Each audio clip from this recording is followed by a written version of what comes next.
نحمده ونصلي على رسوله الكريم اما بعد فاعوذ بالله من الشيطان الرجيم بسم الله الرحمن الرحيم رب اشرح لي صدري ويسر لي امري واحلل عقدة من لساني يفقه قولي رب زدني علما اللهم فقهنا في الدين اللهم إني أسألك إيمانا لا يرتد ونعيما لا ينفد ومرافقة محمد صلی اللہ علیہ وسلم فی اعلیٰ جنت الخلد آمین یا رب العالمین۔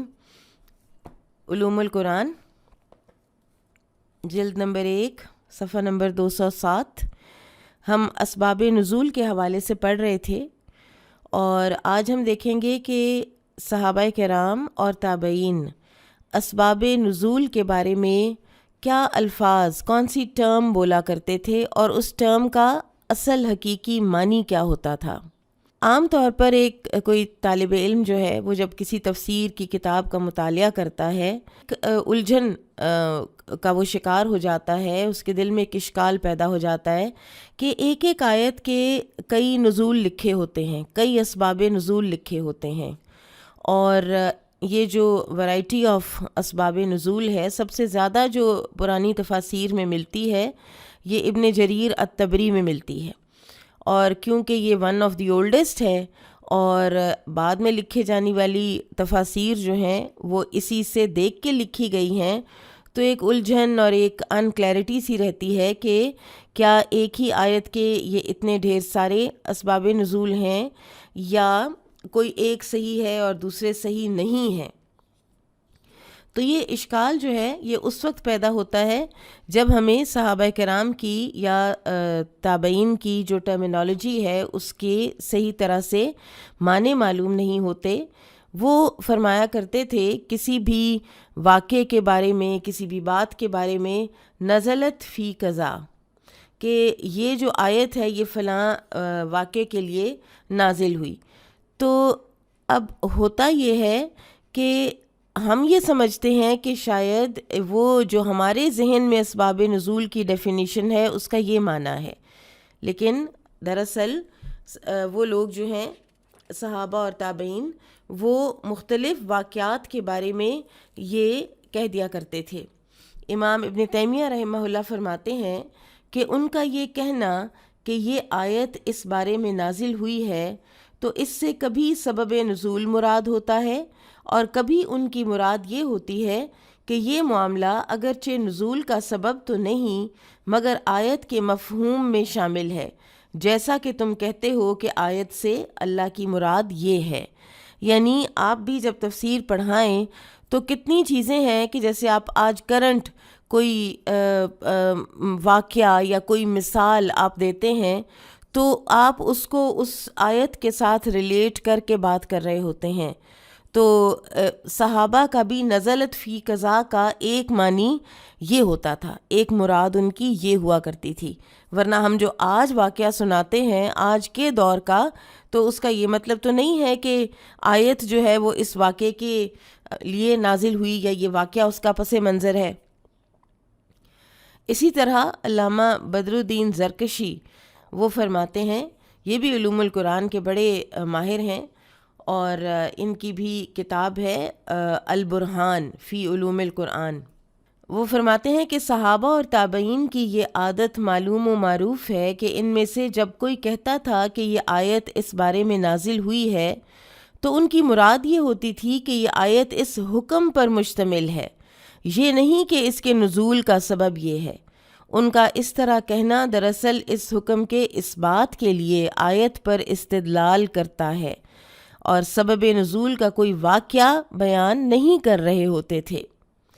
تو اسی طرح کی بات جو ہے ابن تیمیہ اور زرکشی رحمہ اللہ کی جو یہ اصطلاحات کی ڈیفینیشن ہے، اسی سے شاہ ولی اللہ محدث دہلوی رحمہ اللہ نے مزید اس کی وضاحت کی ہے، اور وہ یہی بات ہے جو کم و بیش جو پیچھے ابن تیمیہ رحمہ اللہ نے فرمائی اور جو علامہ زرکشی نے فرمائی ہے۔ یعنی بعد میں ہونے والے بھی کوئی واقعات، ایون رسول اللہ صلی اللہ علیہ وسلم کی حیات طیبہ کے بعد بھی ہونے والے کئی واقعات جو تھے، تو سلف صالحین سے ملتا ہے کہ انہوں نے یہ کہا ہو کہ نزلت فی قضا، تو وہ اس کو قرآن کے آیات کے ساتھ ریلیٹ کرتے تھے اور اس کے لیے بھی وہ یہی ٹرم استعمال کرتے تھے. سو لہٰذا آپ کے پاس دو معنی آ گئے سبب نزول کے یا شان نزول کے. ایک وہ اصل کانٹیکسٹ، وہ اصل پس منظر کا واقعہ کہ جس واقعے کے بعد آیات نازل ہوئیں، اور دوسرے وہ جس کو کہ صحابہ کرام نے یا اسلاف میں سے کسی نے اس آیت کے اوپر اس کی تطبیق کی یا اس کو ریلیٹ کیا. ٹھیک ہے، تو اب یہاں پہ ہم کچھ مثالیں دیکھتے ہیں تو مزید کلیئر ہو جائے گا. مثلاً سورۃ الاعراف آیا 204، اللہ تعالیٰ قرآن میں فرماتے ہیں وَإِذَا قُرِئَ الْقُرْآنُ فَاسْتَمِعُوا لَهُ وَأَنصِتُوا لَعَلَّكُمْ تُرْحَمُونَ، اور جب قرآن پڑھا جائے تو کان لگا کر سنو اور خاموش ہو جاؤ تاکہ تم پر رحم کیا جائے. اب اگر اس کو قرآن کے کانٹیکسٹ میں دیکھیں نا، تو پچھلی آیت سے ہمیں اصل سبب نزول کا پتہ چلتا ہے کہ کفار مکہ کا ایک سوال اس کا سبب نزول ہے، جو کہ اس سے پچھلی آیت میں نقل ہوا ہے.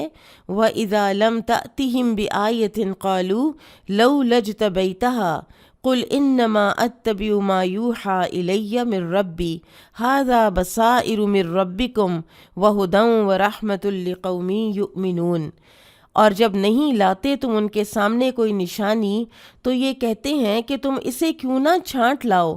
کہہ دو کہ میں تو اسی کی پیروی کرتا ہوں جس کی میرے رب کی جانب سے میرے پاس وحی آتی ہے. یہ قرآن خود ہی دلائل ہیں تمہارے رب کی جانب سے، اور ہدایت اور رحمت ہے ان لوگوں کے لیے جو ایمان لائے ہیں. اب اس آیت میں کفار مکہ کی جو ضد اور عناد اور حسد تھا، اس پر مبنی کر کے انہوں نے یہ سوال کیا اور اس کا ذکر یہاں پر اللہ تعالیٰ نے کیا. اور جواب جو ہے وہ یہ ہے کہ اگر تم لوگ قرآن کو غور سے سنو اور خاموش رہو تو تمہیں خود ہی اس کے سارے معجزے اور ہر چیز تمہیں اس کی سمجھ آ جائے گی. تمہارے سارے سوالات کا جواب تمہیں قرآن سے ہی مل جائے گا اور تمہیں ایمان کی توفیق بھی مل جائے گی. تو یہ تو وہ شان نزول ہے آیت کا کہ جو آپ کو کانٹیکسٹ میں سے مل رہا ہے. لیکن صحابہ اور تابعین نے اس آیت کو نماز کے بارے میں نازل ہونے کا ذکر کیا ہے کہ جب امام نماز میں قرآن پڑھ رہا ہو تو تم توجہ کے ساتھ امام کی قرات سنو اور خاموش رہو. اور بعض دوسرے صحابہ اور تابعین سے مروی ہے کہ یہ آیت جمعہ اور عیدین کے خطبے کے بارے میں نازل ہوئی ہے کہ جب خطیب خطبے میں قرآن پڑھ رہا ہو تو تم کان لگا کر سنو اور خاموش رہو. ان روایات میں سے بعض کی اسناد جو ہیں وہ ضعیف ہیں، لیکن ساری ضعیف نہیں ہیں. ٹھیک ہے، اب جن لوگوں کو یہ نہیں پتا کہ صحابہ اور تابعین کس طرح سے نزلت فی قضا جو ہے اس کو استعمال کیا کرتے تھے اس ٹرم کو، تو وہ تو بڑی مشکل میں اور بڑی ہی الجھن میں پڑ جائیں گے. لیکن جن کو یہ پتہ ہے، اور اس سے آپ دیکھیں کہ ایک تو کانٹیکسٹ کا سبب نزول اور ایک پھر اس کے علاوہ کسی اور واقعے کا یا کسی اور ایشو کا اس کے ساتھ ریلیٹ کرنا جو ہے، یہ قرآن کے فہم میں اور قرآن کی اوپر جو تدبر ہے اور تفسیر کی جو وسعت ہے اس میں کتنا اضافہ کرتا ہے. پھر ایک اور آیت دیکھ لیجئے، سورۃ الاعراف آیا 175-76، وَاتْلُ عَلَيْهِمْ نَبَأَ الَّذِي آتَيْنَاهُ آيَاتِنَا فَانْسَلَخَ مِنْهَا فَأَتْبَعَهُ الشَّيْطَانُ فَكَانَ مِنَ الْغَاوِينَ وَلَوْ شِئْنَا لَرَفَعْنَاهُ بِهَا وَلَكِنَّهُ أَخْلَدَ إِلَى الْأَرْضِ وَاتَّبَعَ هَوَاهُ فَمَثَلُهُ كَمَثَلِ الْكَلْبِ إِنْ تَحْمِلْ عَلَيْهِ يَلْهَثْ أَوْ تَتْرُكْهُ يَلْهَثْ ذَلِكَ مَثَلُ الْقَوْمِ الَّذِينَ كَذَّبُوا بِآيَاتِنَا فَاقْصُصِ الْقَصَصَ لَعَلَّهُمْ يَتَفَكَّرُونَ. اور پڑھو ان کے سامنے اس شخص کی خبر جس کو ہم نے اپنی آیات کا علم دیا تھا، پس وہ ان آیات سے نکل گیا، یعنی باغی ہو گیا، تو لگ گیا اس کے پیچھے شیطان اور شامل ہو گیا وہ گمراہوں میں۔ اور اگر ہم چاہتے تو اس کا مرتبہ بلند کر دیتے ان آیات کے ذریعے، لیکن وہ جھک گیا زمین کی طرف، یعنی دنیا کی طرف، اور خواہش نفس کی پیروی کرنے لگا، تو اس کی مثال کتے کی ہو گئی کہ اگر تو اس پر بوجھ لا دے تو پھر بھی ہانپے، اور اگر چھوڑ دے تو پھر بھی ہانپے۔ یہی ہے حال ان لوگوں کا جو جھٹلاتے ہیں ہماری آیات کو، پس بیان کرو ان کے سامنے حالات تاکہ یہ ان میں غور و فکر کریں۔ اب ان آیات میں اس شخص کی حالت بیان کی گئی ہے جس کو اللہ نے اپنے احکام کا علم دیا تھا اور اس نے احکامات کو پس پشت ڈالا اور دنیاوی فوائد اور نفسانی خواہشات کی پیروی شروع کر دی، تو اس کی حالت حرص و ہوس اور ذلت اور رسوائی میں کتے جیسی ہو گئی، جو ہر حال میں ہانپتا اور زبان لٹکائے رہتا ہے، اس کی گریڈ اتنی زیادہ ہوتی ہے۔ لیکن سوال یہ ہے کہ یہ شخص کون تھا؟ ابن جریر نے ابن عباس اور ابن مسعود رضی اللہ عنہما سے مروی کیا ہے کہ یہ آیات بنی اسرائیل کے ایک شخص بلعم بن باعورہ، جو کہ مستجاب الدعوات تھا، یعنی اس کی دعائیں قبول ہوا کرتی تھیں، وہ اتنا نیکی میں آگے بڑھا ہوا تھا، تو اس کے بارے میں نازل ہوئی ہیں، جس نے دنیا کی لالچ میں موسیٰ علیہ السلام کے خلاف سازشیں کیں تو بالکل مردود بن گیا۔ لیکن عبداللہ بن عمرو بن العاص رضی اللہ عنہما سے مروی ہے کہ یہ آیات امیہ بن ابی السلط کے بارے میں نازل ہوئی ہیں، جس کے پاس گزشتہ شریعتوں کا کافی علم تھا اور یہ شعر و شاعری کیا کرتا تھا اور وحدانیت پر مبنی اس کے اشعار ہوتے تھے۔ اور بعض احادیث میں آتا ہے کہ آپ صلی اللہ علیہ وسلم نے فرمایا تھا کہ اس کا شعر ایمان لایا ہے لیکن اس کا دل ایمان نہیں لایا۔ اب کون درست کہہ رہا ہے؟ دونوں میں زمانوں میں کتنا زیادہ فرق ہے، تو ہزاروں سال کا فرق ہے، تو اب کون اس بات کو ڈٹرمن کرے گا؟ تو حقیقت یہ ہے کہ دونوں اس آیت کا مصداق ہیں، اور پھر یہ ہے یہ قرآن کی جو اس کا ہر دور میں قابل عمل ہونا اور ہر دور کی نفسیات کو ایڈریس کرنا، تو یہ آج بھی کوئی بھی انسان جو دین کا علم رکھتا ہو، جس کو دین کے بارے میں سب پتہ ہو، اور اس کے بعد وہ دنیا کی حرص و ہوس میں جا کر وہ جھوٹ بولے، وہ اپنے دنیاوی فوائد کی خاطر دین کو بیچے، تو آیت جو ہے یہ والی اس کے اوپر بھی فٹ آ جائے گی۔ اللہ تعالی ہمیں بچائے اس طرح کے کسی بھی حالت میں پہنچنے سے۔ تیسری آیت سورہ النور آیت 3، الزانی لا ينكح الا زانیة او مشرکة والزانیة لا ينكحها الا زان او مشرک وحرم ذلك على المؤمنین۔ زانی نکاح نہیں کرتا مگر زانیہ کے ساتھ یا مشرکہ کے ساتھ، اور زانیہ کے ساتھ کوئی بھی نکاح نہیں کرتا مگر زانی یا مشرک، اور حرام کر دیا گیا ہے یہ نکاح ایمان والوں پر۔ اس آیت کے شان نزول میں ایک تو عبداللہ بن عمرو ابن العاص کی رضی اللہ عنہما کی مشہور روایت ہے کہ مرثد بن ابی مرثد مکہ کی ایک عناق نامی خاتون سے شادی کرنا چاہتے تھے، اور جو پیشہ ور پروسٹیچیوٹ تھی، زانیہ تھی، اور دور جاہلیت میں اس کے ساتھ کوئی تعلقات تھے۔ اب یہ مسلمان ہو گئے اور انہوں نے پھر نبی صلی اللہ علیہ وسلم سے اجازت چاہی، تو اس کے بارے میں یہ آیت نازل ہوئی، تو رسول اللہ صلی اللہ علیہ وسلم نے انہیں اس نکاح سے روک دیا۔ دوسری روایت میں آیا ہے کہ ایک اور کوئی بہزول نامی ایک پیشہ ور زانیہ سے شادی کی اجازت مانگی تھی۔ اسی قسم کی ایک روایت اصحاب صفہ کے بارے میں بھی آئی ہے، ٹھیک ہے۔ تو لہٰذا اب کوئی بھی ہوگا نا، اور شریف انسان دل میں ایمان رکھتا، اور پھر وہ کسی ایسی عورت کی طرف مائل ہوگا یا کوئی ایسی عورت کسی ایسے انسان کی طرف مائل ہوگی کہ جس کا کردار جو ہے وہ اس کے اوپر یعنی کوسچن مارک ہے بہت بڑا، تو یہ حرم ذلک علی المؤمنین، یعنی اس دنیا میں اہل ایمان کو یہ حرام کے لیول تک اپنے آپ کو اس سے بچا کے رکھنا چاہیے۔ اور پھر ایک اور آیت کے جس کا شان نزول متعدد ملتے ہیں، وَإِن طَائِفَتَانِ مِنَ الْمُؤْمِنِينَ اقْتَتَلُوا فَأَصْلِحُوا بَيْنَهُمَا، اور اگر ایمان والوں کے دو گروہ آپس میں لڑ پڑیں تو تم ان کے درمیان صلح کروا دو۔ اب اس آیت کے شان نزول میں ایک روایت تو انس بن مالک رضی اللہ عنہ سے مروی ہے کہ رسول اللہ صلی اللہ علیہ وسلم کو آپ کے ایک صحابی نے کہا کہ آپ اگر عبداللہ بن ابی بن سلول کے پاس تشریف لے جائیں تو ہو سکتا ہے کہ وہ مسلمان ہو جائے۔ تو رسول اللہ صلی اللہ علیہ وسلم اپنے گدھے پر سوار ہو کر تشریف لے گئے اور کچھ مسلمان آپ کے ساتھ پیدل روانہ ہو گئے۔ جب آپ ابن ابی کے پاس پہنچے تو اس بدبخت نے بڑے برے طریقے سے کہا کہ ہٹ جاؤ یہاں سے، تمہارے گدھے کی بدبو مجھے تنگ کر رہی ہے۔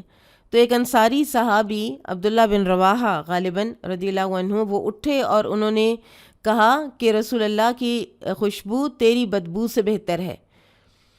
تو اس پر ابن ابی کی قوم کے کچھ لوگ غصے میں آ گئے اور انصاری کے ساتھی بھی غصے میں آ گئے، اور دونوں نے ایک دوسرے کے ساتھ لڑائی شروع کر دی، فزیکل ابیوز شروع ہو گئی۔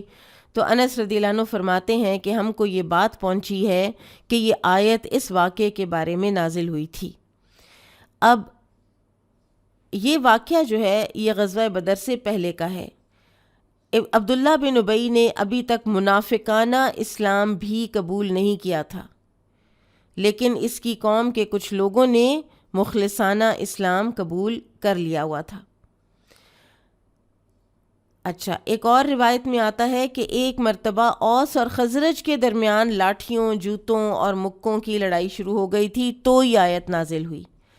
ایک اور روایت میں آتا ہے کہ انصار میں عمران نامی ایک شخص تھا جس کی بیوی کا نام ام زید تھا۔ ام زید نے اپنے خاندان سے ملاقات کے لیے جانے کا ارادہ کیا تو اس کے شوہر نے اسے بالا خانے میں بند کر دیا کہ اس کے خاندان کا کوئی آدمی اس سے مل نہ سکے۔ عورت نے کسی ذریعے سے اپنے خاندان کو اطلاع پہنچا دی اور انہوں نے آ کر گھر لے جانے کے لیے اسے بالا خانے سے اتار لیا۔ اس کا شوہر تو اس وقت گھر سے باہر کہیں گیا ہوا تھا، مگر اس کے چچا زاد بھائی آئے اور دونوں کے درمیان لڑائی شروع ہو گئی۔ تو اس واقعے کے بارے میں یہ آیت نازل ہوئی اور رسول اللہ صلی اللہ علیہ وسلم نے دونوں فریقین کو بلا کر تو صلح کروا دی۔ اور تینوں روایات میں الفاظ آتے ہیں فنزلت فیہم یا انزلت فیہم یا فانزل اللہ، یعنی ان لوگوں کے بارے میں یہ نازل ہوئی یا ان لوگوں کے بارے میں یہ نازل کی گئی، یا پھر یہ کہ پھر اللہ تعالیٰ نے یہ آیات نازل کیں۔ تو حقیقت یہ ہے کہ ان تینوں واقعات پر ہی آیت صادق آتی ہے، اور اصل شان نزول یہ ہے کہ مسلمانوں کی باہمی لڑائیوں میں کوئی تیسرے فریق کو بیٹھ کر تماشبین بن کے دیکھنا نہیں چاہیے اور ان کی آپس میں صلح کروانی چاہیے، اس سے پہلے کہ معاملہ بہت آگے بڑھ جائے، بہت بگڑ جائے۔ جی انشاءاللہ آج علوم القرآن اتنا ہی پڑھیں گے ہم۔ صحیح بخاری کتاب الجہاد باب نمبر 13، باب عمل صالح قبل القتال، جنگ سے پہلے نیک عمل کرنا۔ وقال ابو الدرداء انما تقاتلون باعمالکم، ابو الدرداء رضی اللہ عنہ بیان کرتے ہیں کہ تم اپنے اعمال کی بدولت ہی جنگ لڑتے ہو۔ وقولہ عز وجل، اور اللہ عز وجل کا فرمان، یا ایہا الذین آمنوا لم تقولون ما لا تفعلون کبر مقتا عند اللہ ان تقولوا ما لا تفعلون ان اللہ یحب الذین یقاتلون فی سبیلہ صفا کأنہم بنیان مرصوص۔ اے ایمان والو، تم کیوں کہتے ہو جو تم کرتے نہیں ہو؟ اللہ کے ہاں انتہائی ناپسندیدہ ہے کہ تم ایسی بات کہو جسے خود عمل میں نہ لاؤ۔ اللہ تعالیٰ ایسے لوگوں کو پسند کرتا ہے جو اس کی راہ میں صف بستہ لڑتے ہیں، گویا کہ وہ سیسا پلائی ہوئی دیوار ہیں۔ اب یہاں پر بہت ایک اہم بات ابو درداء رضی اللہ تعالیٰ عنہ ہمیں فرما رہے ہیں، اور وہ یہ ہے کہ انما تقاتلون باعمالکم، تم اپنے اعمال کی بدولت ہی جنگ لڑتے ہو۔ تو کسی بڑے مارکے میں کسی دشمن کے سامنے سے پہلے اپنے کردار درست کرو، اپنے ایمان کو ریجوینیٹ کرو پہلے. اب حضرت عمر بن عبدالعزیز رحمہ اللہ کے بارے میں آتا ہے کہ وہ اپنے سپہ سالاروں کو خط لکھا کرتے تھے کہ تم لوگ جب بھی کبھی کفار پر حاوی ہوتے ہو یا تم فتح یاب ہوتے ہو تو تم اپنے اسلحے اور اپنی نفری کی بنیادوں پر یہ نہیں تم کامیاب ہوتے، بلکہ تم اس لیے کامیاب ہو جاتے ہو کیونکہ تمہارے گناہ ان سے کم ہیں. کسی دن ایسا ہوا کہ تمہارے گناہ ان سے بڑھ گئے تو وہ تم پر حاوی ہو جائیں گے. پھر دنیاوی فارمولا شروع ہو جائے گا کہ دنیاوی لحاظ سے جو زیادہ مضبوط ہے، جس کے پاس اسلحہ زیادہ ہے، جس کے پاس فوجیں زیادہ ہیں، لوگ زیادہ ہیں، تو وہ جیت جائے گا. مسلمانوں کا جو فارمولا ہے وہ ہے ایمان کا فارمولا. جتنا ایمان ہوگا اتنا ہی مسلمان جو ہیں وہ کامیاب ہوں گے. اور یہ چیزیں ہمیں اس زمانے کی، صحابہ کرام کے زمانے کی جو جنگیں ہیں اور اس میں جو فتوحات ہیں ان سے پتہ چلتا ہے.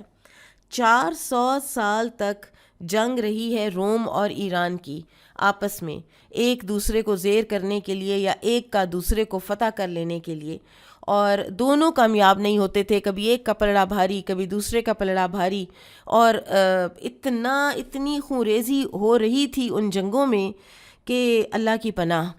اور لیکن کوئی نتیجہ برآمد نہیں ہو رہا تھا. اور پھر حضرت عمر رضی اللہ تعالیٰ عنہ کے دور میں یہ چند مسلمان ہوتے تھے، اور ان کا اسلحہ مورخین لکھتے ہیں کہ ان کے پاس چند تلواریں اور تکلوں جیسے تیر، اور آگے سے کئی گھوڑے، کئی پریپیئرڈ ہاتھی، کئی زرہیں اور کئی طرح کے اسلحے، اور کتنا کچھ اور کتنا سپلیمنٹری ان کے پاس چیزیں.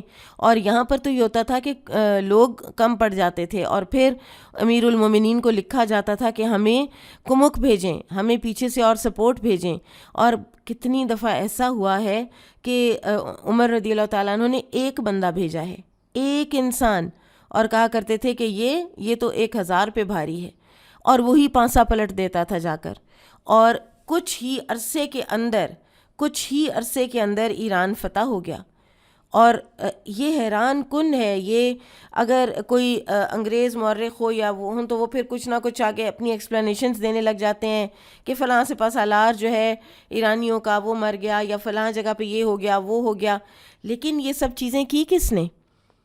مصر جب فتح ہوا ہے تو اس وقت اب 2 سال ہو چکے تھے عمرو بن العاص رضی اللہ عنہ کو ایجپٹ کے اندر. اور ایسے میں اب ہرقل جو ہے وہ بڑا سخت اس بات پہ ہو گیا، اور اس نے کہا کہ میں خود جا کے ان لوگوں کا سامنا کرتا ہوں، اور میں خود جنگ میں جا کے تو اترتا ہوں، اور ان کو میں ٹھیک کر دوں گا. تھوڑے سے تو یہ لوگ ہیں اور یہ کر کیا لیں گے، اور کیوں یہ تم لوگوں سے پکڑے نہیں جا رہے. تو ہوا کیا؟ ہرقل کی موت آ گئی.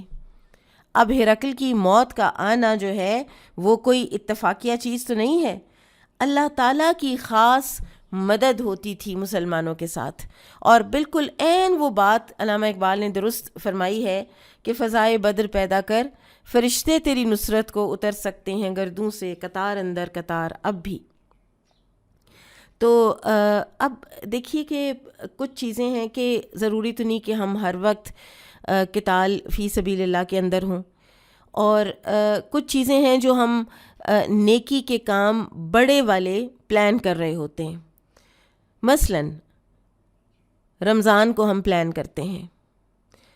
رمضان کے حوالے سے شعبان کا مہینہ اس کی تیاری کا مہینہ کہلاتا ہے ان سمپل ورڈز.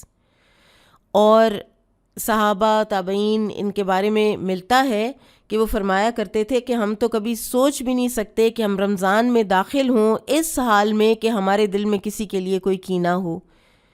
پھر آپ دیکھیے کہ رمضان سے پہلے 15 شعبان کی جو رات ہے اس رات کو ہر کسی کی کلینزنگ کر دی جاتی ہے، معاف کر دیا جاتا ہے، سوائے اس کے کہ جو شرک کرتا ہو اور یا جس کے دل میں کسی دوسرے کے لیے کینہ ہو.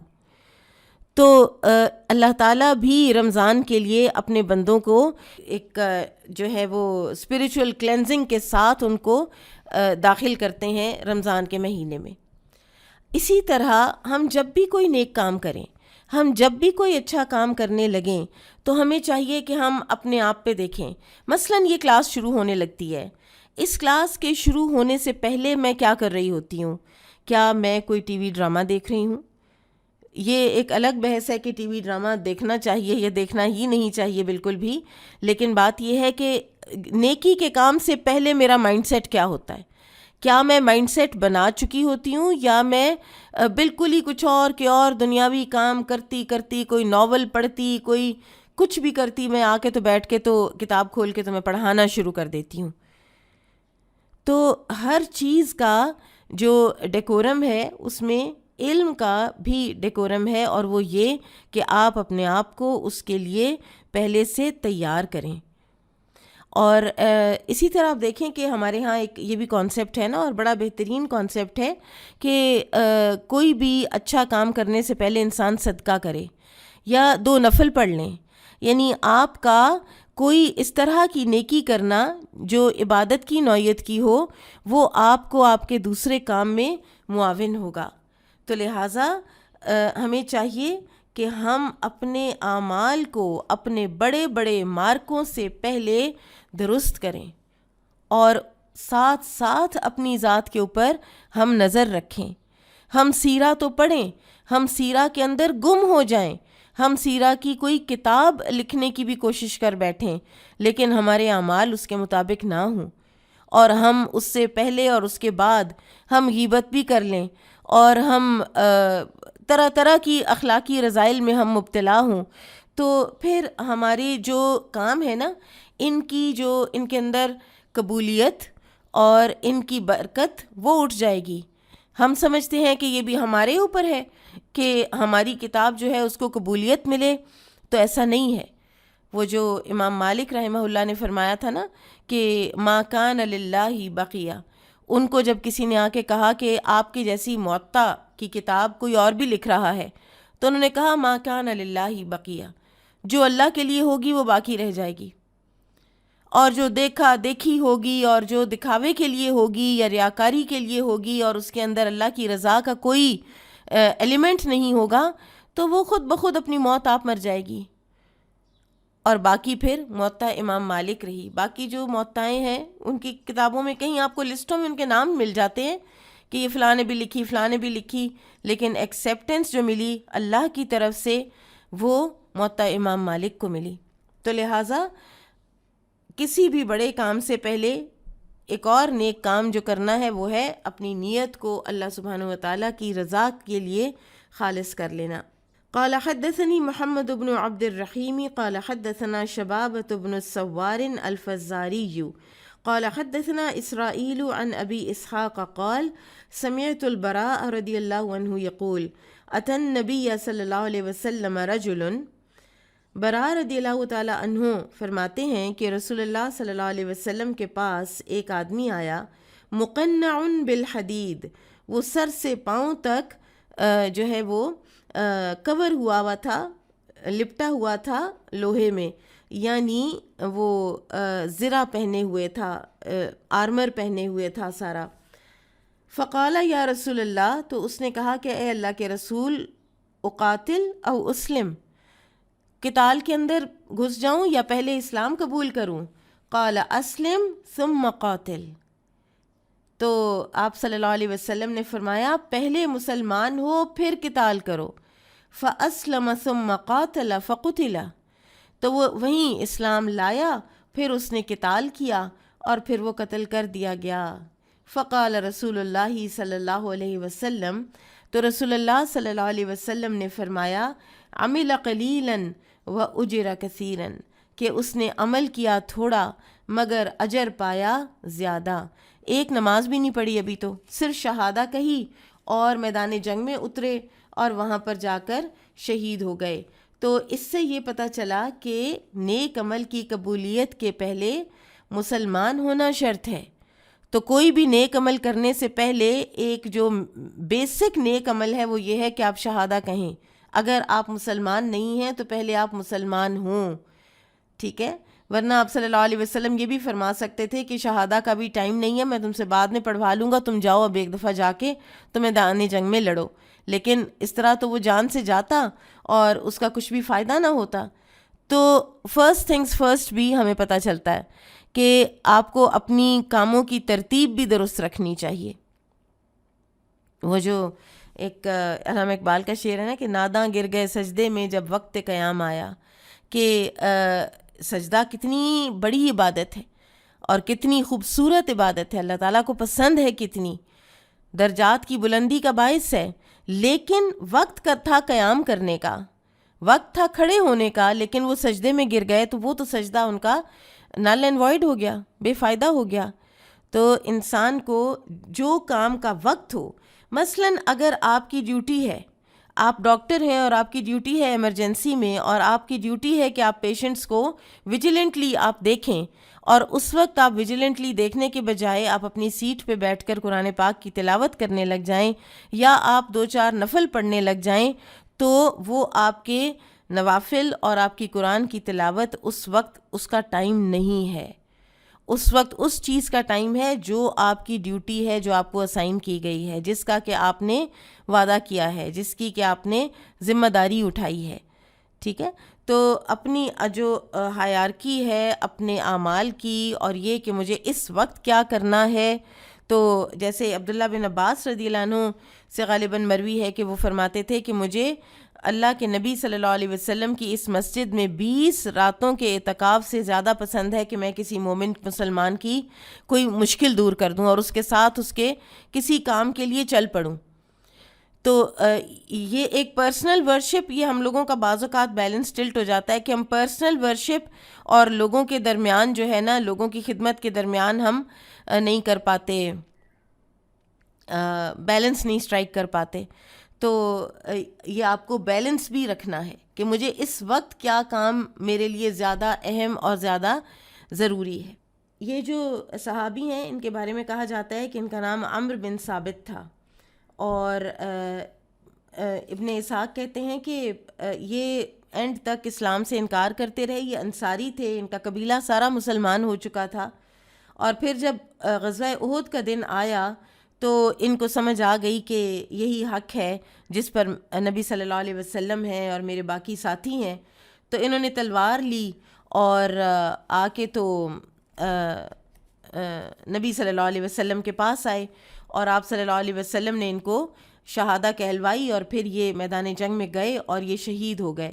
اب ان کی قوم جو تھی نا، اس نے جب ان کو شہید ہوا دیکھا، اور ان کو نہیں پتہ تھا کہ یہ اسلام کی رغبت ان کو یہاں لے کر آئی، اور یہ سمجھتے تھے کہ شاید یہ بس ویسے ہی اپنی قوم کی حمایت کے لیے آ گئے ہیں. تو پھر بعد میں ان کو پتہ چلا کہ انہوں نے شہادہ کہہ لی تھی اور یہ مسلمان ہو کر اور پھر یہ جا کے لڑے ہیں میدان جنگ میں.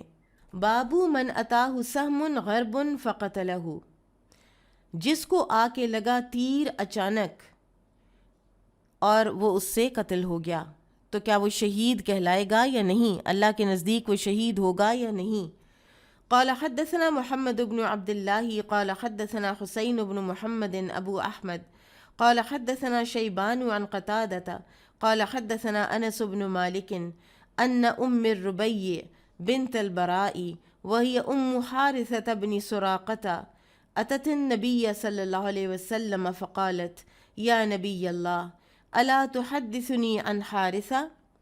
انس بن مالک رضی اللہ عنہ سے روایت ہے کہ ربیع جو برا کی بیٹی اور حارثہ بن سراقہ کی والدہ ہیں، وہ نبی صلی اللہ علیہ وسلم کے پاس حاضر ہو کر عرض کرنے لگیں کہ اے اللہ کے نبی، کیا آپ مجھے حارثہ کے متعلق نہیں بتائیں گے؟ وکان قتل یوم بدر، وہ بدر کے دن قتل ہو گئے تھے. اصابہ سہم غرب، ان کو آ کے لگا تھا تیر اچانک، یعنی یہ بھی نہیں پتا کہ تیر کس کا تھا، کسی مسلمان کا تھا یا کسی کافر کا تھا، اور جنگ تو ابھی چھڑی ہوئی نہیں تھی. فَإِن كَانَ فِي الْجَنَّةِ صَبَرْتُ، اور اگر تو وہ جنت میں ہے تو میں صبر کروں گی. وَإِن كَانَ غَيْرَ ذَلِكَ، اور اگر اس کے علاوہ کا کوئی معاملہ اس کے ساتھ ہو گیا ہے، اجتہدت علیہ فی البکاء، تو پھر تو میں خوب روؤں گی اس کے اوپر. قالا، تو آپ صلی اللہ علیہ وسلم نے فرمایا، یا ام حارثہ، اے ام حارثہ، انہا جنان فی الجنت وان ابنکی اصاب الفردوس الاعلی، اے ام حارثہ، جنت میں تو درجہ بدرجہ کئی باغات ہیں، اور تیرا بیٹا تو فردوس اعلیٰ میں ہے، یعنی اعلیٰ ترین جنت میں ہے. اب حارثہ رضی اللہ عنہ کا یہ اشکال تھا کہ ایسا تو نہیں ہے کہیں کہ میرا بیٹا شہید نہیں ہوا، کیونکہ اس کو ایک تو تیر لگا میدان جنگ کے علاوہ، اور اچانک آ کے کہیں سے لگا، یہ بھی نہیں پتا وہ چلایا کس نے تھا۔ تو کافر سے ایک مسلمان میدان جنگ میں قتل ہو جائے تو وہ شہید ہوتا ہے، تو یہ تو کیا پتہ کسی مسلمان کا تیر ہو۔ تو جو ہے نبی صلی اللہ علیہ وسلم کے پاس وہ یہ اپنا غم لے کر آئیں، اور پھر جب نبی صلی اللہ علیہ وسلم نے ان کو یہ خوشخبری دی کہ تمہارا بیٹا تو فردوس اعلیٰ میں ہے، تو ہنستی مسکراتی واپس چلی گئیں اور کہنے لگیں، اے حارثہ تجھے مبارک ہو، حارثہ تیرے کیا ہی کہنے۔ سو لہٰذا اگرچہ قاتل معلوم نہ بھی ہو تو بھی وہ شہید ہی کہلائے گا جو اٹھ کر میدان جنگ میں پہنچ گیا، پھر چاہے جنگ ابھی نہیں بھی چھڑی تو بھی اس کو اللہ تعالیٰ وہی دیں گے اجر۔ اور یہ جو ہے نا سہم غرب، تو غرب اس تیر کو کہتے ہیں جس کا مارنے والا معلوم نہ ہو، یا یہ معلوم نہ ہو کہ یہ آیا کدھر سے، یا مارنے والے سے بے ارادہ آ گیا ہو، ٹھیک ہے۔ تو اس حدیث سے ہمیں یہ پتہ چلتا ہے کہ جس کو تیر غرب لگے اس کا بہت ہی بڑا ثواب ہے، وہ فردوس اعلیٰ میں پہنچ جائے گا۔ بابو من قاتل لتکون کلمۃ اللہ ہی العلیٰ، اللہ کے دین کی سربلندی کے لیے لڑنے کی فضیلت۔ جس نے اس لیے قتال کیا کہ اللہ کا کلمہ سربلند ہو۔ قال حدثنا سلیمان بن حرب قال حدثنا شعبة عن عمرو عن ابی وائل عن ابی موسیٰ رضی اللہ عنہ قال جاء رجل الى النبی صلی اللہ علیہ وسلم فقال الرجل يقاتل للمغنم والرجل يقاتل للذکر والرجل يقاتل ليرى مكانه فمن في سبيل الله قال من قاتل لتكون كلمة الله هي العليا فهو في سبيل الله۔ ہمیں سب کو، ہم میں سے ہر ایک کو اپنی نیتوں کو بہت جانچنے کی ضرورت ہے۔ میں فلاں کام کیوں کرتی ہوں، میں یہ کتاب صحیح بخاری کیوں پڑھاتی ہوں۔ آپ سب اپنے آپ سے پوچھیں میں کیوں پڑھ رہی ہوں۔ ہم دین کا کوئی بھی کام کریں، ہم بڑے سے بڑا کام کریں، بڑے سے بڑی عبادت کریں، بڑے سے بڑی قربانی کریں، بڑے سے بڑا خرچ کریں، ہماری نیت کیا ہوتی ہے، ہم کیوں کرتے ہیں؟ کیونکہ صرف اور صرف قبولیت اس کام کو ہے جو اعلی کلمت اللہ کی نیت سے کی گئی ہوگی۔ ابو موسیٰ اشعری سے روایت ہے، وہ کہتے ہیں کہ ایک آدمی رسول اللہ صلی اللہ علیہ وسلم کی خدمت میں حاضر ہو کر عرض کرنے لگا، کوئی آدمی غنیمت کے لیے لڑتا ہے، مال غنیمت کے لیے، اور کوئی ناموری کے لیے جہاد کرتا ہے، جبکہ کوئی شخص ذاتی بہادری دکھانے کے لیے میدان جنگ میں کود پڑتا ہے، تو ایسے حالات میں اللہ کی راہ میں جہاد کرنے والا کون ہوتا ہے؟ تو آپ صلی اللہ علیہ وسلم نے فرمایا، جو شخص اللہ کے دین کی سربلندی کے لیے لڑے بس وہی مجاہد فی سبیل اللہ ہے۔ بس مجاہد کو چاہیے کہ وہ ایسے وقت میں جب وہ اپنی جان کھپا رہا ہو معرکے کے اندر، تو اس وقت اپنی نیت میں نہ مال غنیمت، نہ کشور کشائی، نہ ناموری، نہ لوٹ کی خواہش، نہ بہادر کہلانے کی خواہش، نہ بہادری کا اظہار، کچھ بھی اس کا مقصد نہ ہو، ورنہ اس کی ساری کوششیں جو ہیں وہ ضائع ہونے کا اندیشہ ہے۔ تو چاہے کوئی مال غنیمت کے لیے کرے، چاہے کوئی طلب شہرت کے لیے کرے، چاہے کوئی ریاکاری کے لیے کرے، جو مرضی تمغے لے لے، جتنے مرضی وہ بڑے بڑے کارنامے کر لے، لیکن اجر تو اس کو ملے گا جو اللہ کے کلمے کی سربلندی کے لیے کرے گا۔ ایک اور ابو داؤد کی حدیث ہے کہ ابو امامہ رضی اللہ عنہ سے روایت ہے کہ ایک آدمی نبی صلی اللہ علیہ وسلم کے پاس آیا اور اس نے کہا کہ یا رسول اللہ صلی اللہ علیہ وسلم، مجھے بتائیے کہ اگر کوئی آدمی جہاد کرے اور اس کو اجر چاہیے ہو اللہ سے، اور اس کو یہ بھی ہو کہ کچھ میرا لوگوں میں نام بھی پیدا ہو جائے، تو کیا اس سے ثواب ملے گا؟ تو آپ نے فرمایا کہ نہیں۔ اس نے یہ بات 3 بار دہرائی اور آپ ہر بار یہی فرماتے رہے کہ اس کے لیے کچھ نہیں ہے۔ پھر آپ صلی اللہ علیہ وسلم نے فرمایا کہ اللہ صرف وہ عمل قبول کرتا ہے کہ جو خالص اس کے لیے ہو اور اس کے ساتھ انسان اللہ کی رضا چاہتا ہو. اس کے علاوہ کسی طرح سے بھی دو نیتیں بھی اگر مکس ہو جائیں نا کہ ہے تو اعلی کلمت اللہ کے لیے لیکن ذرا دنیا میں بھی مشہوری مل جائے تو اچھی ہے، اس کے ذریعے سے ذرا دنیا میں بھی کوئی میرا نام بن جائے تو ذرا اچھی ہی بات ہے، تو لوگوں کو میں امپریس کر لوں تو اچھا ہی ہے، اور اس کے ذریعے سے مجھے کچھ دنیاوی بھی مال و متاع مل جائے تو اچھا ہی ہے. کام تو میرا اللہ ہی کے لیے ہے. تو جو آٹومیٹیکلی خود کوئی چیز آتی ہے نا سچی ناموری، حضرت علی، خالد بن ولید، زبیر بن عوام، کیسا کیسا جری بہادر، سب کے سب کتنے مشہور ہیں، لیکن یہ مشہوری ان کو اللہ تعالیٰ نے سچی ناموری خود بخود دی ہے، ان کی نیت نہیں تھی مشہوری کی. اگر کسی کو سچی ناموری اللہ تعالیٰ نے دینی ہے تو وہ خود دے دے گا، لیکن اگر کسی انسان کی اپنی خواہش ہے کہ میں مشہور ہو جاؤں اس کام کے ذریعے سے، تو پھر وہ کام بھی اللہ تعالیٰ اس کا واپس کر دیتے ہیں، اور دنیا میں کوئی مشہوری جو اس کی قسمت میں ہوتی ہے تو ٹھیک ہے، اس کو مل جاتی ہے. تو لہٰذا بہت دین کے کام میں محتاط رہنے کی ضرورت ہے. کوئی خود پسندی نہ آئے، کسی قسم کا کوئی یہ نہ آئے کہ جیسے میں یہ کام کرتی ہوں ویسے تو کوئی بھی نہیں کرتا. اتھارٹی ملے تو یہ سمجھنا کہ میرے علاوہ تو کوئی اچھا کام، کبھی بہتر کام مجھ سے زیادہ تو کبھی کسی نے کیا ہی نہیں.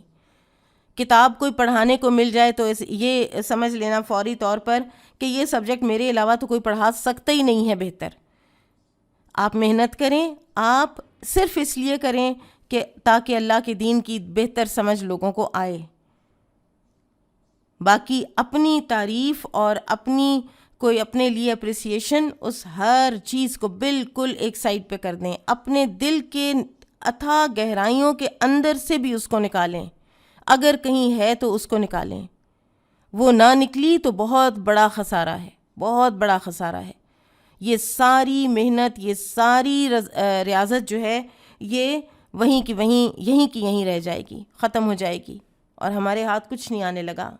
بابو من اغبرت قدماہ فی سبیل اللہ، جس کے قدم اللہ کی راہ میں غبار آلود ہوئے.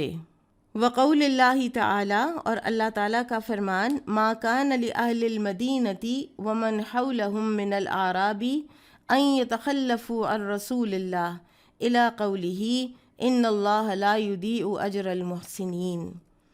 اہل مدینہ کے لیے اور ان دیہاتیوں کے لیے جو ان کے گرد و نواح میں بستے ہیں، یہ مناسب نہیں کہ وہ جہاد میں رسول اللہ صلی اللہ علیہ وسلم سے پیچھے رہ جائیں. اللہ تعالیٰ یقیناً اچھے کام کرنے والوں کے اجر کو ضائع نہیں کرتا. اب اس آیت کریمہ سے امام بخاری نے یہ ثابت کیا ہے کہ اللہ کی راہ میں اگر آدمی تھوڑا سا سفر بھی کرے اور اس کے پاؤں پر گرد و غبار پڑے تو بھی ثواب ملے گا. جب اللہ کی راہ میں پاؤں گردآلود ہونے سے یہ اثر ہو کہ دوزخ کی آگ نہیں چھوئے گی، تو پھر وہ کیسے دوزخ میں جائے گا جس نے اپنی جان اور مال دونوں اللہ کی راہ میں صرف کیے. تو ان حضرات سے جو بھی قصور بھی سرزد ہو جائے گا تو اللہ تعالیٰ ان کو معاف فرمائیں گے انشاءاللہ. قال حدثنا اسحاق قال اخبرنا محمد بن المبارک قال حدثنا يحيى بن حمزة قال حدثني يزيد بن ابي مريم قال اخبرنا عباية بن رفاعة بن رافع بن خديج قال اخبرني ابو عبس هو عبد الرحمن بن جبر ان رسول الله صلى الله عليه وسلم قال مغبرة قدم عبد في سبيل الله فتمسه النار. ابو عبس عبد الرحمن بن جبر رضی اللہ عنہ سے روایت ہے کہ رسول اللہ صلی اللہ علیہ وسلم نے فرمایا، جس بندے کے قدم اللہ کی راہ میں غبار آلود ہو گئے اسے جہنم کی آگ نہیں چھوئے گی. اب امام بخاری نے اس آیت میں اوپر جو آیت عمل صالح کا ذکر کرتی ہے تو اس کی تفسیر کی ہے کہ یہ بھی عمل صالح ہے کہ ان کے قدموں پر غبار لگے، تو ان قدموں کو جہنم کی آگ نہیں چھوئے گی جو اللہ کی راہ میں غبار آلود ہوئے.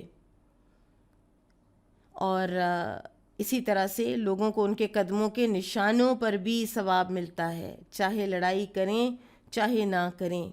ایک اور حدیث میں اس طرح سے ہے کہ جب رسول اللہ صلی اللہ علیہ وسلم نے یہ حدیث بیان کی تھی تو اکثر لوگ اپنی سواریوں سے اتر کر پیدل چلنے لگے تاکہ ان کے قدموں پر گرد و غبار پڑے اور وہ اس فضیلت کے حقدار ہو جائیں۔ طبرانی کی ایک روایت ہے کہ جس کے پاؤں اللہ کی راہ میں گرد آلود ہوں تو اللہ تعالیٰ اس کو آگ سے 1000 سال کی راہ دور کرتا ہے، جو کہ ایک جلد باز سوار یعنی تیز جو ایک سوار ہے کسی گھوڑے کے اوپر، وہ جتنی 1000 سال میں مسافت طے کرے گا تو اتنی مسافت سے اللہ سبحانہ و تعالیٰ جہنم کی آگ سے دور کرتے ہیں ایسے انسان کو۔ بابو مسح الغباری عن الرأس فی سبیل اللہ، اللہ کی راہ میں پڑی ہوئی گرد و غبار کو سر پر سے جھاڑنا۔ اب جب یہ احادیث آئیں کہ پاؤں غبار آلود ہوئے تو ذہنوں میں بعض لوگوں کے یہ خیال آیا کہ پھر تو یہ غبار ہمیں صاف نہیں کرنا چاہیے، یہ تو لگا رہے تو اچھا ہے۔ تو پھر امام بخاری نے اس سوچ کی بھی تصحیح فرمائی اور دلائل سے ثابت کیا کہ غبار جو ہے اس کو جھاڑا جا سکتا ہے۔ قال حدثنا ابراہیم بن موسیٰ قال اخبرنا عبد الوهاب قال حدثنا خالد عن اکرمۃ ان ابن عباس قال له ولعلی بن عبد الله ائتیا ابا سعید فاسمعا من حدیثه فأتیا وهو واخوه في حائط لهما يسقيانه۔ ابن عباس رضی اللہ عنہما سے روایت ہے، انہوں نے اکرمہ اور اپنے صاحبزادے علی بن عبداللہ سے فرمایا کہ تم دونوں ابو سعید خدری رضی اللہ عنہ کے پاس جاؤ اور ان سے حدیث سنو۔ بچوں کو کسی اپنے کنٹمپریری کولیگ، عالم، ٹیچر کے پاس بھیجنا کہ جاؤ ان سے سیکھ کر آؤ۔ چنانچہ وہ دونوں ان کی خدمت میں حاضر ہوئے، جبکہ وہ یعنی ابو سعید رضی اللہ عنہ اور ان کے بھائی اپنے باغ کو پانی دے رہے تھے۔ فلما رآنا، تو جب انہوں نے ہمیں دیکھا، جاء فاحتبا وجلس، تو کہتے ہیں کہ وہ تشریف لائے اور اپنی چادر لپیٹ کر بیٹھ گئے۔ فقال، تو ابو سعید خدری نے کہا، فقال سے مراد ابو سعید خدری ہیں، کنا ننقل لبن المسجد لبنتن لبنتن، ہم لوگ اٹھا رہے تھے مسجد نبوی کی تعمیر کے لیے ایک ایک اینٹ۔ وکان عمار، اور جو عمار تھے، عمار بن یاسر، ینقل لبنتینی لبنتینی، وہ اٹھاتے تھے ایک ہی وقت میں دو دو کر کے اینٹیں۔ فمر بہ النبی صلی اللہ علیہ وسلم، تو ان کے پاس سے نبی صلی اللہ علیہ وسلم گزرے، ومسح عن رأسہ الغبار، تو ان کے سر سے غبار کو جھاڑنے لگے۔ وقال ویح عمار، افسوس عمار، تقتلہ الفئۃ الباغیہ، تمہیں قتل کرے گا ایک باغی گروہ۔ عمار یدعوہم الی اللہ، عمار ان کو اللہ کی طرف بلائے گا، ویدعونہ الی النار، اور وہ عمار کو آگ کی طرف بلائیں گے۔ جنگ صفین میں عمار رضی اللہ تعالیٰ عنہ شہید ہوئے تھے۔ اب ایک تو امام بخاری نے یہاں پر یہ وہم دور کیا ہے کہ غبار جو ہے وہ صاف کیا جا سکتا ہے، وہ تو اللہ تعالیٰ نے ایک دفعہ وزن کر لیا اس غبار کا اور اس نیت کا جو اس ساری ایکشن کے پیچھے ہے، اور اس کا اجر تو دے دیا، تو اس کا یہ مطلب نہیں ہے کہ غبار آپ کے سر کے اوپر باقی رہے۔ البتہ بعض اسلاف کا خیال ہے کہ جب آپ وضو کر کے نکلتے ہیں تو وضو کے پانی کی تری جو ہے وہ خشک نہیں کرنی چاہیے، وہ باقی رہے، تو یہ مستحب ہے، کیونکہ پانی کا جو ہے وہ جسم کے اوپر لگے رہنا جو ہے وہ صفائی کے منافی نہیں ہے، جبکہ جہاد جب ختم ہو جائے تو پھر گرد و غبار کا جسم پر لگے ہونا جو ہے وہ صفائی کے منافی ہے۔ باب الغسل بعد الحرب والغبار، لڑائی اور غبار آلود ہونے کے بعد غسل کرنا۔ باب الغسل بعد الحرب والغبار، لڑائی اور غبار آلود ہونے کے بعد غسل کرنا۔ قال حدثنا محمد قال اخبرنا عبدة عن هشام بن عروة عن أبيه عن عائشة رضي الله عنها ان رسول الله صلى الله عليه وسلم لما رجع يوم الخندق ووضع السلاح واغتسل، عائشہ رضی اللہ عنہ سے روایت ہے کہ رسول اللہ صلی اللہ علیہ وسلم جب غزوہ خندق سے واپس ہوئے تو آپ صلی اللہ علیہ وسلم نے ہتھیار اتارے اور غسل فرمایا، صاف ستھرے ہو گئے۔ فَأَتَاهُ جبریل، تو اس وقت آ گئے آپ کے پاس جبریل، وقد عصب رأسہ الغبار، اور جبرائیل علیہ السلام کا سر گرد و غبار سے اٹا ہوا تھا۔ فقال، تو انہوں نے فرمایا، ودعت السلاح، آپ نے ہتھیار اتار دیے؟ فواللہ ما ودعتہ، پس اللہ کی قسم میں نے تو ان کو ابھی تک نہیں اتارا۔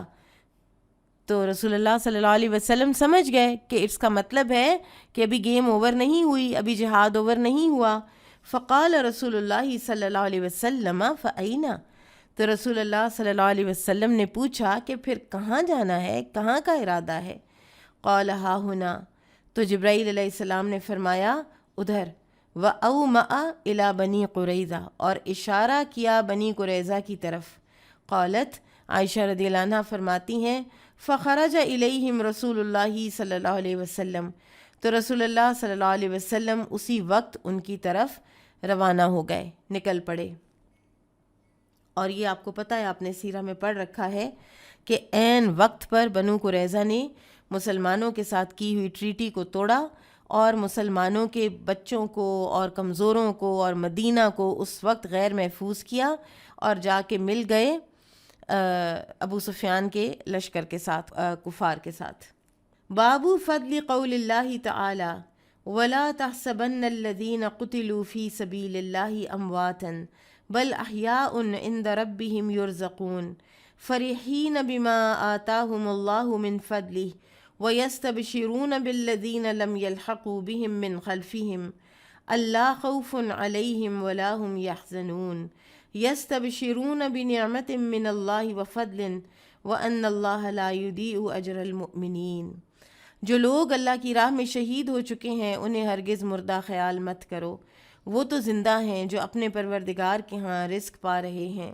جو کچھ ان پر اللہ کا فضل ہو رہا ہے اس سے وہ بہت خوش ہیں، اور ان لوگوں سے بھی خوش ہوتے ہیں جو ان کے پیچھے ہیں اور ابھی تک ان سے نہیں ملے۔ انہیں نہ کچھ خوف ہوگا اور نہ وہ غمزدہ ہی ہوں گے۔ اللہ تعالیٰ کا جو فضل و انعام ہو رہا ہے اس سے وہ خوش ہوتے ہیں، اور اللہ تعالیٰ یقیناً اہل ایمان کا اجر ضائع نہیں کرتا۔ اس میں ان لوگوں کی فضیلت کا بیان ہوا ہے اس آیت میں۔ آل عمران 169 to 171۔ ہم جو اس دنیا میں رہتے ہیں، اس پلانٹ ارتھ کے اوپر، تو روح اور جسم ملے ہوئے ہیں۔ روح اور جسم کا الگ الگ ہو جانا جو ہے موت کہلاتا ہے۔ قرآن حکیم میں انسان کی 2 بار کی زندگی اور 2 بار کی موت کا ذکر آیا ہے۔ پہلی موت جو انسان کی پیدائش سے پہلے کا وقت ہے، جسے عالم ارواح کہا گیا ہے، اس کو بھی موت سے تعبیر کیا گیا ہے، جب ہم کچھ نہیں تھے، لم یکن شیئا مذکورا۔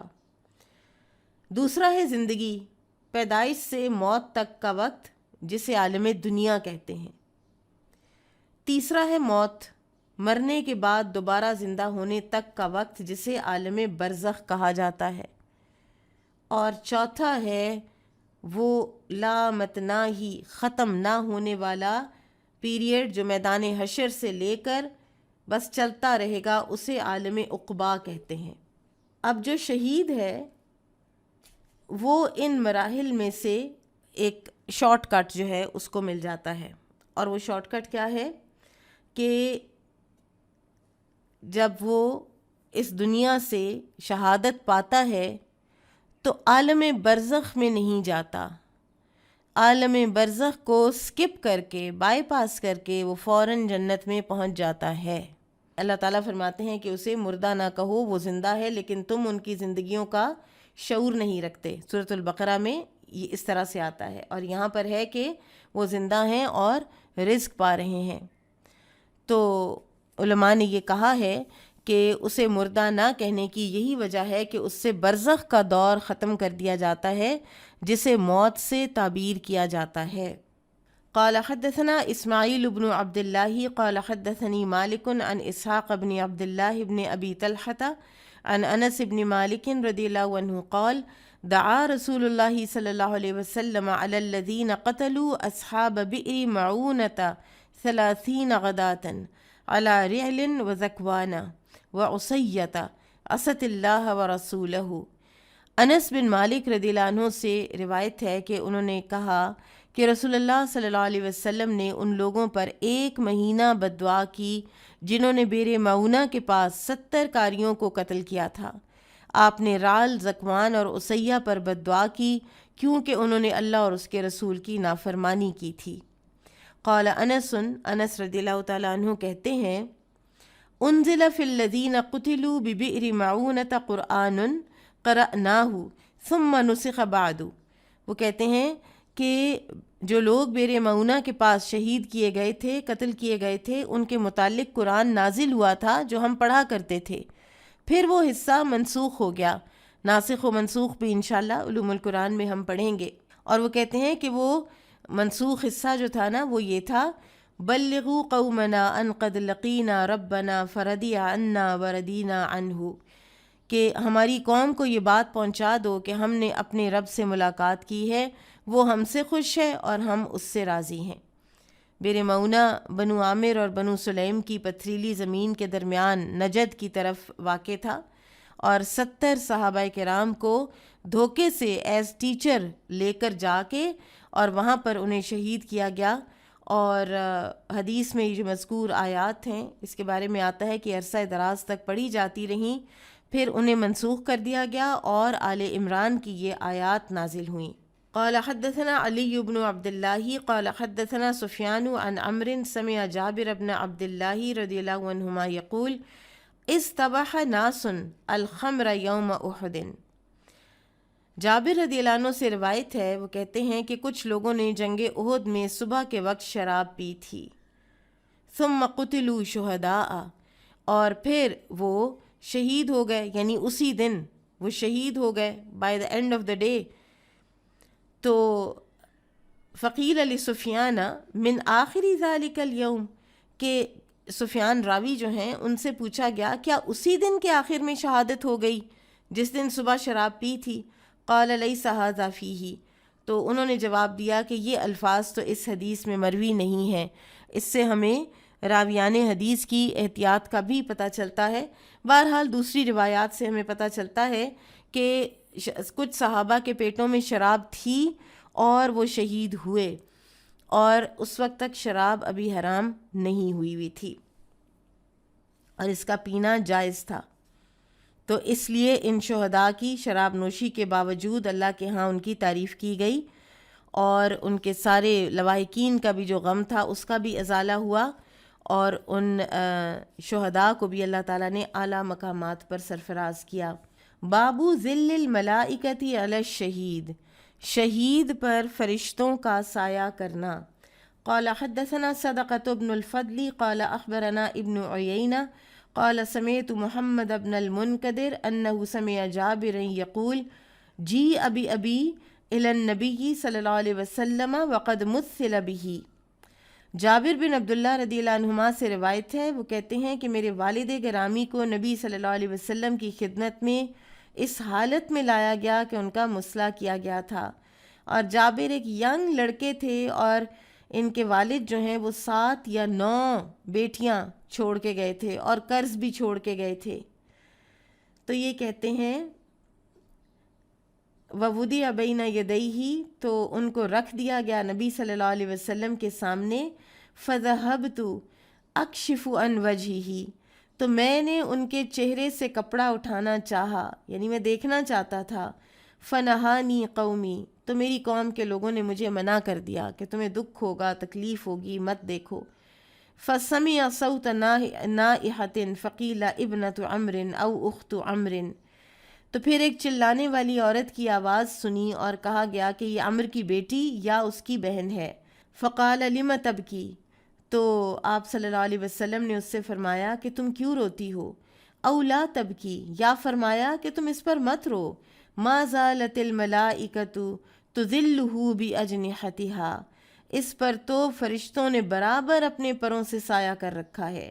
قلت لصدقۃ، میں نے صدقہ سے کہا افیہ حتی رفع، قال ربما قاله.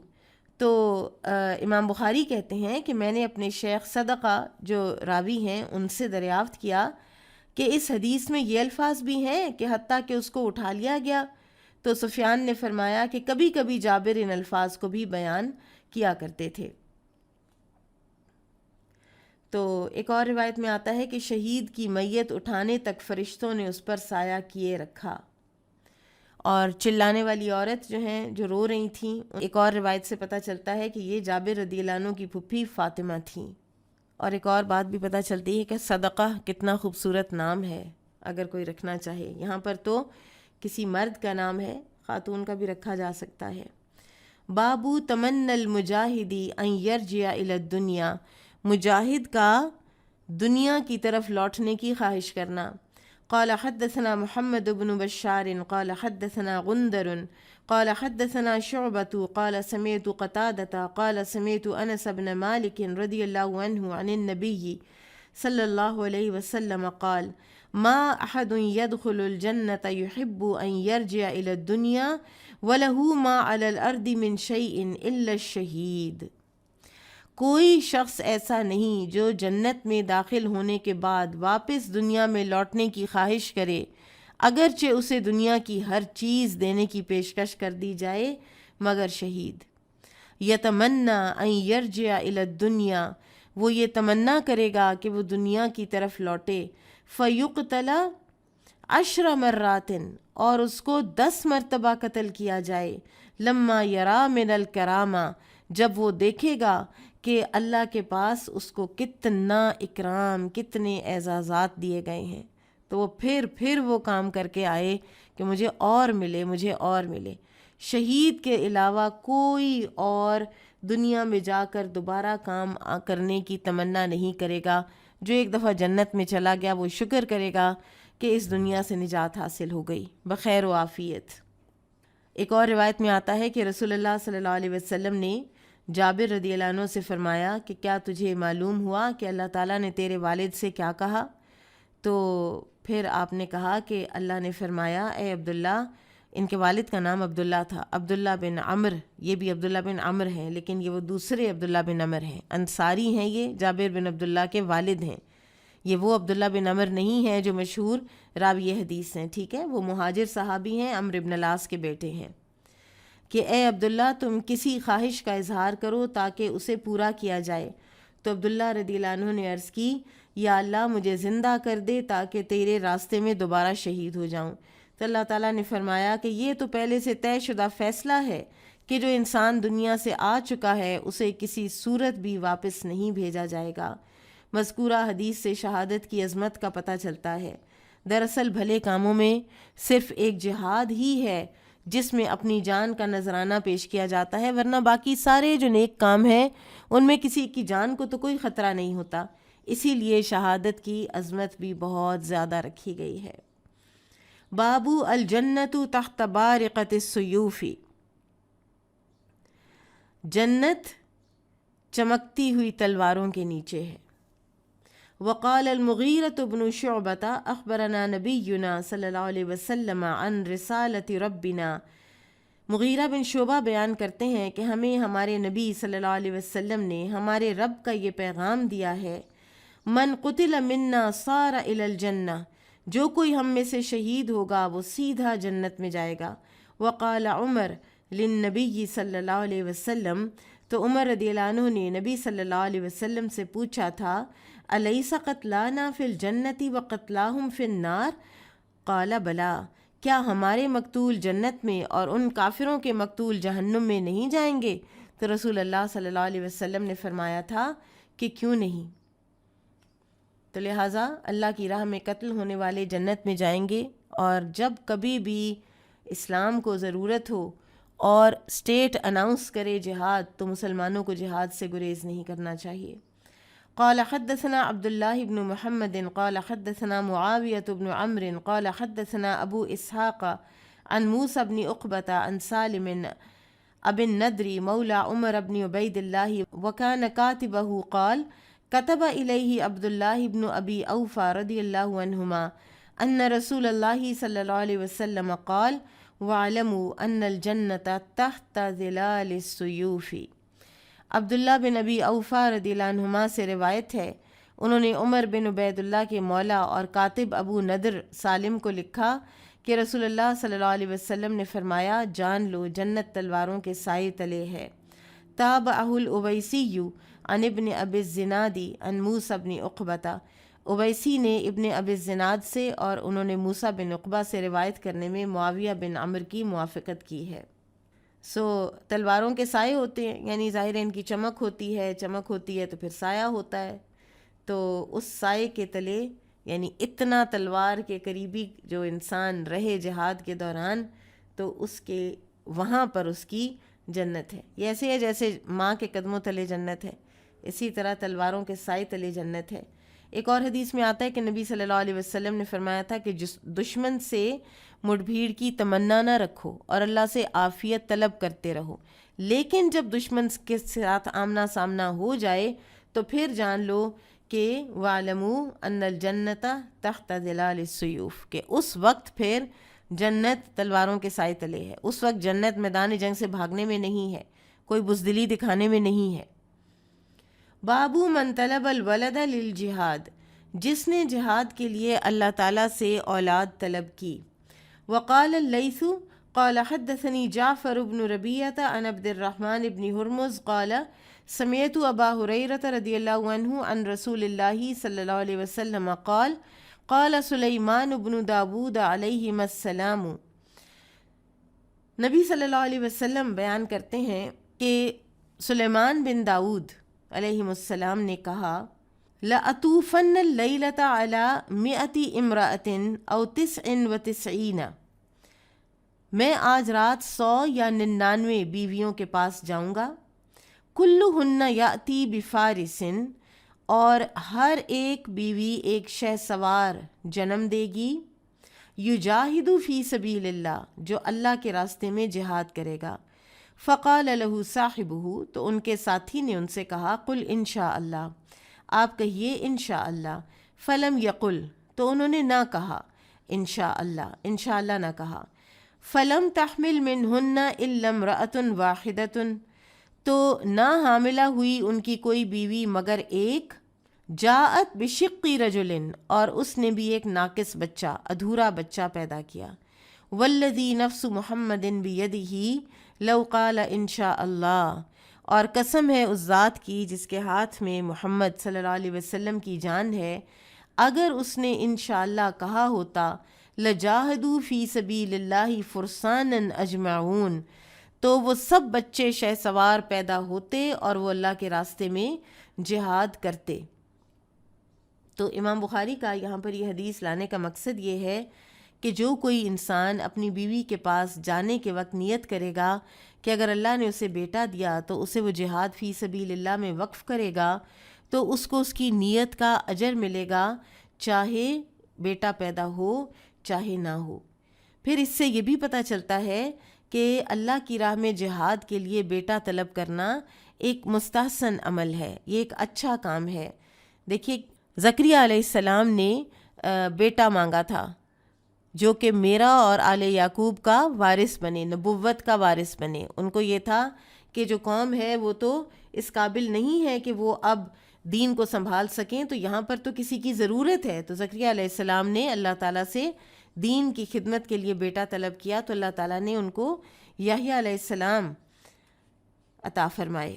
اب یہ جو سلیمان علیہ السلام کا عزم و ارادہ تھا، وہ انشاءاللہ نہ کہنے کی وجہ سے پورا نہ ہو سکا، اور یہ بھی کہا جاتا ہے کہ انشاءاللہ وہ کہنا چاہتے تھے، انہوں نے کہنا بھی تھا، لیکن جیسے ایک چیز ہونی ہوتی ہے اور اس سے پہلے انسان کو کوئی چیز بھلا دی جاتی ہے یا وہ کسی بھی وجہ سے اس کو کہنے سے یا کرنے سے قاصر رہتا ہے اور پھر نتائج اس کی امیدوں کے مطابق نہیں اترتے، تو اس طرح کا کوئی معاملہ ہوا اور یہ ان کا امتحان تھا کہ وہ انشاءاللہ نہ کہہ سکے۔ باب الشجاعتی فی الحرب والجبن، بوقت جنگ بہادری یا بزدلی کا بیان۔ قال حدثنا احمد بن عبد الملک بن واقد قال حدثنا حماد بن زید عن ثابت عن انس رضی اللہ عنہ قال كان النبی صلی اللہ علیہ وسلم احسن الناس واشجع الناس واجود الناس. سبحان اللہ. انس رضی اللہ عنہ سے روایت ہے، وہ کہتے ہیں کہ نبی صلی اللہ علیہ وسلم سب سے زیادہ لوگوں سے خوبصورت، سب سے زیادہ لوگوں سے بہادر اور سب سے زیادہ لوگوں میں فیاض تھے، سخی تھے. وَلَقَدْ فَزَعَ أَهْلُ الْمَدِينَةِ. ایک رات ایسا ہوا کہ اہل مدینہ خوف زدہ ہوئے، کوئی آواز آئی تھی. فَكَانَ النَّبِيُّ صلی اللہ علیہ وسلم، تو تھے نبی صلی اللہ علیہ وسلم، سبقہم علی فرس وقال وجدناہ بحرا. تو نبی صلی اللہ علیہ وسلم گھوڑے پر سوار ہو کر سب سے پہلے آئے اور فرمایا کوئی فکر کی بات نہیں، البتہ ہم نے اس گھوڑے کو سمندر کی طرح رواں دواں پایا.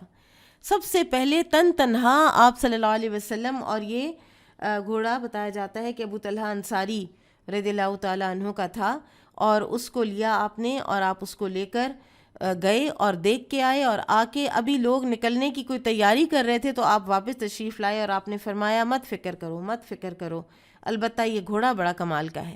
یعنی بات کو لائٹ کر دیا، اور وہ جو ایک خوف تھا لوگوں پر سے اس کو بالکل ختم کر دیا. خوف و ہراس کی فضا جو ہے اس کو تن تنہا جا کر اور کسی کا کوئی ڈر محسوس کیے بغیر آپ نے واپس آ کر سب کو پرسکون بھی کر دیا. قال حدثنا ابو الیمانی قال اخبرنا شعیب عن الزہری قال اخبرنی عمر بن محمد بن جبیر بن مطعم ان محمد بن جبیر قال اخبرنی جبیر بن مطعم انه بینما هو یسیر مع رسول اللہ صلی اللہ علیہ وسلم. جبیر بن مطعم سے روایت ہے کہ وہ ایک دفعہ رسول اللہ صلی اللہ علیہ وسلم کے ہمراہ چل رہے تھے. وَمَعَهُ النَّاسُ، اور آپ کے ساتھ اور لوگ بھی چل رہے تھے. مَقْفَلَهُ مِنْ حُنَيْنٍ فَعَلِقَتِ النَّاسُ يَسْأَلُونَهُ حَتَّى اضْطَرُّوهُ إِلَى سَمُرَةٍ فَخَطِفَتْ رِدَاءَهُ. تو لوگوں نے آپ کو گھیر لیا. ٹھیک ہے، یہ اس وقت کی بات ہے کہ جب آپ حنین سے واپس ہو رہے تھے. لوگوں نے آپ کو گھیر لیا اور وہ آپ سے کچھ مانگ رہے تھے، حتیٰ کہ آپ کو مجبوراً ایک ببول کے درخت کے پاس جانا پڑا. تو وہاں آپ کی چادر مبارک اس کے کانٹوں سے الجھ گئی. فوقف النبی صلی اللہ علیہ وسلم فقال، تو آپ صلی اللہ علیہ وسلم کھڑے ہوئے اور فرمایا اعطونی ردائی، میری چادر تو مجھے واپس دے دو. لو کان لی عدد هذه العداہ نعم لقسمتہ بینکم، اگر میرے پاس اس درخت کے کانٹوں کے برابر بھی اونٹ ہوتے تو میں سب کے سب تم میں تقسیم کر دیتا. ثم لا تجدونی بخیلا ولا کذوبا ولا جبانا، اور نہ تم مجھے پاتے کسی بھی وقت بخیل اور جھوٹا اور بزدل. یعنی جہاد فی سبیل اللہ کے لیے ایک مومن کے اندر کچھ اخلاقی کچھ جو ہے نا قوتیں وہ ہونی چاہیے، اور خاص طور پر یہ کہ وہ بخیل نہ ہو، وہ جھوٹا نہ ہو، وہ بزدل نہ ہو. مجاہد ہی بزدل ہوگا تو پھر آپ سوچئے کہ پھر وہ کیا کسی دشمن کو بھگائے گا. کہتے ہیں کہ اصول اخلاق 3 ہیں: حلم، کرم اور شجاعت. حلم یعنی انسان کا بردبار ہونا، کرم یعنی اس کا سخی ہونا، اور شجاعت یعنی اس کا بہادر ہونا. انسان جب جھوٹ نہیں بولتا تو اس کی عقل کے کمال کی طرف اشارہ ہے، یعنی اس کی حکمت و دانائی ہے کہ وہ ٹروتھفل ہے. ٹروتھفل ہونا بے وقوفی کی علامت نہیں ہے، ٹروتھفل ہونا حکمت و دانائی کی علامت ہے. عدم بخل یعنی کسی کا بخیل نہ ہونا، یہ اس کی خواہشات نفس کو کنٹرول کرنے کا ایک کمال کا لیول ہے. کیونکہ انسان جو مال کی محبت پر کنٹرول کر لیتا ہے نا، اور مال اس کی محبت کے باوجود اللہ تعالیٰ کے راستے میں خرچ کرتا ہے، تو اس کا مطلب ہے کہ وہ اپنی دیگر خواہشات نفس کو بھی کنٹرول کر لے گا. اور عدم جبن یعنی انتہا کی بزدلی. تو یہ کمال قوت غضبیہ یعنی وہ قوتیں کہ جو انسان کے ایموشنز کو اسٹرانگ کرتی ہیں، اور یہ اس کی طرف اشارہ ہے، تو یعنی شجاعت ہے اس کے اندر. تو یہ تینوں صفات اعلیٰ اخلاق کی بنیاد ہیں. اچھا، یہ بھی یاد رہنا چاہیے کہ یہ جو اس طرح سے اکھڑ طریقے سے مال طلب کرنے والے لوگ تھے نا، یہ کبھی بھی صحابہ کرام جو آپ صلی اللہ علیہ وسلم کے تربیت یافتہ تھے وہ نہیں تھے. یہ وہ نو مسلم ہوا کرتے تھے کہ جن کو ابھی تک آپ صلی اللہ علیہ وسلم کی پوری طرح سے صحبت سے مستفید ہونے کا موقع بھی نہیں ملا تھا. بابو من یتعوذ من الجبنی، بزدلی سے اللہ کی پناہ مانگنا، کیونکہ یہ تو آپ کو کوئی بڑا کام کرنے ہی نہیں دے گی، چاہے میدان جنگ ہو اور چاہے کوئی دنیاوی لحاظ سے کوئی بھی آپ دین کا کام کر رہے ہوں. تو جب تک آپ ایک سٹیپ نہیں لیتے، جب تک آپ ہمت نہیں کرتے، تو جب تک آپ سوچ میں ہی پڑے رہتے ہیں اور اتنا سوچتے ہیں کہ پھر آپ وہ کام کرنے کا وقت گنوا دیتے ہیں، یا آپ کے اندر سے وہ طاقت ہی نہیں اٹھتی کہ آپ کوئی انیشیٹو لیں، تو پھر تو انسان جو ہے وہ کبھی بھی کچھ بھی نہیں کر سکتا. قال حدثنا موسى بن إسماعيل قال حدثنا أبو عوانة قال حدثنا عبد الملك بن عمير قال سمعت عمرو بن ميمون الأودي قال كان سعد يعلم بنيه هؤلاء الكلمات كما يعلم المعلم الغلمان الكتابة. عمرو بن میمون اودی بیان کرتے ہیں کہ سعد بن نبی وقاص رضی اللہ عنہ اپنے بچوں کو درج ذیل کلمات دعائیہ اس طرح سکھاتے جیسے ایک معلم بچوں کو لکھنا سکھاتا ہے. وَيَقُولُ إِنَّ رَسُولَ اللَّهِ صلی اللہ علیہ وسلم كَانَ يَتَعَوَّذُ مِنْهُنَّ دُبُرَ الصَّلَاةِ، اور وہ کہا کرتے تھے کہ رسول اللہ صلی اللہ علیہ وسلم ہر نماز کے بعد ان کلمات کے ذریعے سے اللہ کی پناہ مانگتے تھے. اللہم انی اعوذ بک من الجبن وَأَعُوذُ بِكَ أَنْ أُرَدَّ إِلَىٰ أَرْذَلِ الْعُمُرِ وَأَعُوذُ بِكَ مِنْ فِتْنَةِ الدُّنْيَا وَأَعُوذُ بِكَ مِنْ عَذَابِ الْقَبْرِ فَحَدَّثْتُ بِهِ مُصْعَبًا فَصَدَّقَهُ. اے اللہ، میں بزدلی سے تیری پناہ مانگتا ہوں اور رذیل عمر تک پہنچنے سے بھی پناہ مانگتا ہوں، اتنی اولڈ ایج کہ جب انسان کو جاننے کے بعد بھی سب کچھ وہ بھول جائے.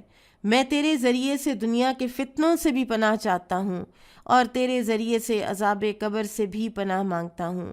راوی حدیث کہتے ہیں کہ میں نے یہ حدیث ان کے بیٹے مصعب بن سعد سے بیان کی تو انہوں نے بھی اس کی تصدیق فرمائی کہ ہاں بالکل یہ بات ایسے ہی ہے، ہمارے والد ہمیں اسی طرح سکھایا کرتے تھے.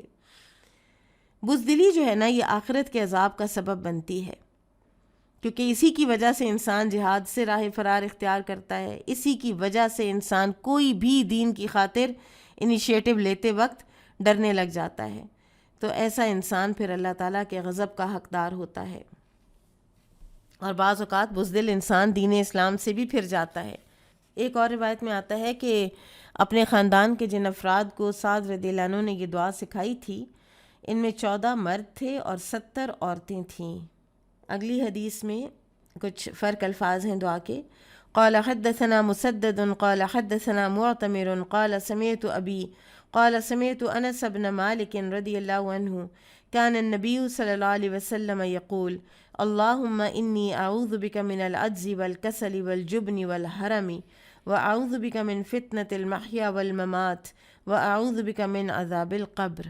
انس بن مالک سے روایت ہے، وہ کہتے ہیں کہ نبی صلی اللہ علیہ وسلم یہ دعا پڑھا کرتے تھے کہ اے اللہ، میں تیرے ذریعے سے عاجزی، سستی، بزدلی اور بڑھاپے کی ذلیل حدود میں پہنچ جانے سے پناہ مانگتا ہوں، اور میں تیری پناہ مانگتا ہوں زندگی اور موت کے فتنوں سے، نیز میں تیرے ذریعے سے عذاب قبر سے پناہ مانگتا ہوں.